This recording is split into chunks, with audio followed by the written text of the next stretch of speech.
Dis-moi, est-ce que tu aimes l'école? On s'en fout de ta réponse, personne ne nous connaît et personne n'en a rien à foutre de ton avis.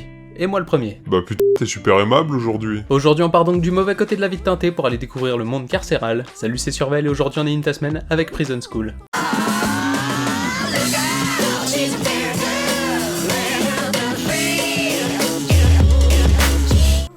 Avant d'aller plus loin, je t'invite à t'abonner à l'ère des blaireaux et activer la cloche pour ne rater aucune des vidéos qui sortiront et recevoir ainsi les conseils de l'ultime blaireau. Sur ce, je te souhaite un très bon visionnage. Si tu es ici, c'est sûrement parce que tu aimes les Non, moi je voulais juste découvrir un animé intéressant qui exploite un problème dans notre société à travers 5 jeunes hommes forcés de faire de la prison pour avoir tenté d'outrepasser leurs droits en effectuant un acte de voyeurisme. Bon ok, c'est pour les c***, t'avais raison. Voilà, donc tu aimes les et la pop culture, et ça tombe bien, parce qu'aujourd'hui c'est ce que je vais te donner. Enfin, pas moi personnellement.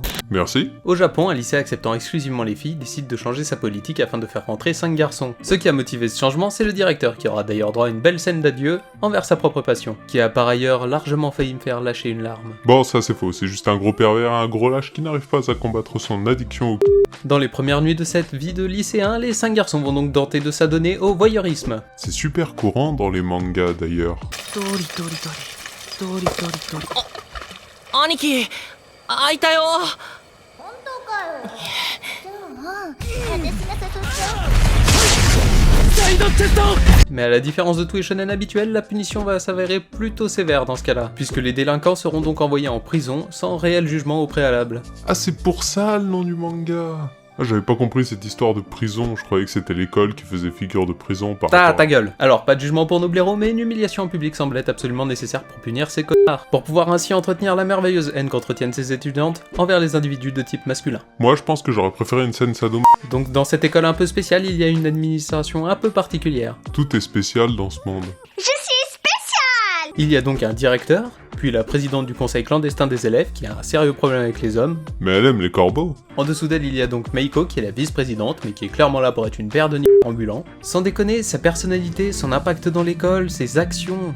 Bah dans l'animé on en a absolument rien à foutre. Tout ce qu'on doit retenir en fait c'est juste les produits dérivés. Même si au fond de moi bah j'espère vraiment que c'est pas juste ça dans le manga. Produits dérivés qu'on ne vous montrera pas ici pour des raisons évidentes. Ensuite il y a Anna, la secrétaire du conseil clandestin, mais qui en fait est juste un garde du corps qui maîtrise bien les arts martiaux, et son rôle va se résumer à être très étrange voire carrément dérangeante, ainsi qu'à tapasser les détenus. Et en dessous de tout ça, bah il y a les élèves.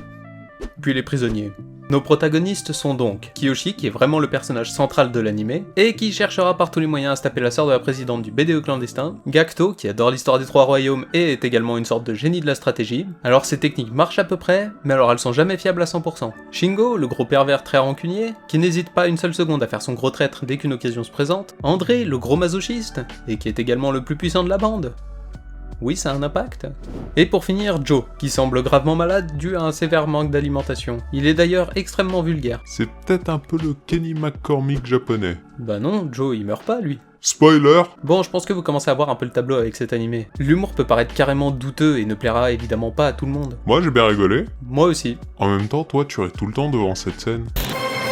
Gomen.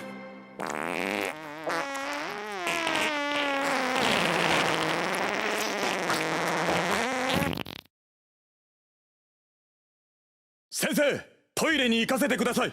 D'ailleurs, quasiment toutes les scènes sont prétextes à mettre au point des situations carrément tordues. Si vous aimez l'humour bas niveau et les boobs, vous allez clairement être servi. Bon ok, l'humour ne vole pas bien haut, mais il reste quand même plutôt correct. En tout cas, sur moi, ça fonctionne carrément. J'ai regardé plusieurs fois et à chaque fois, j'ai passé un très bon moment. Mais évidemment, il y a des défauts, c'est ça? Eh bien, les personnages ont un caractère développé uniquement pour être marrants, ou alors pour permettre de larges sous-entendus sexuels quand c'est pas explicitement évoqué. En fait, je trouve ça un peu dommage de pas plus développer les problèmes entre le directeur et sa fille, par exemple. Ou encore comment Anna et Meiko ont commencé à apprécier le fait d'humilier et de ridiculiser des hommes en public. Parce que juste en venir à les hommes sont tous les mêmes, c'est tous des gros pervers, bah je trouve ça un peu facile comme conclusion. Après j'ai pas dit que cette conclusion était fausse, j'ai juste dit qu'elle était facile. Eh bien regarde-toi, est-ce qu'elles ont vraiment tort de détester les hommes? Bah en fait tout le monde va pas forcément tenter d'aller mater des étudiantes sous la douche. Cette conclusion est juste évoquée dès le début sans réel fondement. Bon dans notre cas c'était quand même vrai pour Kiyoshi et ses potes, mais malgré tout je pense qu'on aurait pu donner plus de profondeur aux personnages principaux. En même temps, en 12 épisodes, on est limité par le temps, hein. En vrai il y a sûrement d'autres d'autres défauts, mais comme j'ai bien aimé cet animé, je ne suis probablement pas le plus objectif à son sujet. Personnellement, j'ai trouvé que les événements passaient plutôt vite, mais s'enchaînaient très bien et restaient très fluides dans la narration. De mon côté, l'humour était plus que convaincant et les 12 épisodes m'ont clairement fait espérer une seconde saison. Même si au final, ça m'étonnerait qu'elle sorte vraiment un jour. Après, j'avoue ne pas avoir lu les mangas, donc je peux pas avoir un avis objectif sur la totalité de l'univers. Et peut-être que dans le manga, il y a des défauts qui sont corrigés, car lors d'une adaptation, on peut pas forcément tout retranscrire, par manque de temps ou de budget, ou même un autre motif, je sais pas. En tout cas, ce que je peux vous recommander, c'est clairement d'essayer cet animé, vous ne perdrez pas grand chose à le regarder. D'autant plus que vous allez apprendre 2-3 trucs au niveau de l'histoire, notamment sur les sumo, ou peut-être même quelques bases sur l'histoire des 3 royaumes. Bon après ça se fera entre 2 paires de seins à l'écran et des blagues bien salaces. Au pire, votre sous-culture aura été améliorée. Il n'y a donc au final pas de remise en cause réelle du système éducatif japonais, ni de la place du sexisme dans le monde, ni même une vraie leçon de morale qui viserait à punir les actes de voyeurisme, qui sont d'ailleurs beaucoup trop courants dans l'animation japonaise et les mangas. Il n'y a pas de grand message, mais au moins c'est drôle. Et indirectement, le spectateur peut tirer ses propres leçons. Bref, si t'es encore là, je t'invite à t'abonner à la chaîne, à activer la cloche, lâcher un petit pouce en l'air, ça fait plaisir. Dis-nous en commentaire si t'as aimé Prison School, moi je te dis à la prochaine, c'était Survel, et ciao!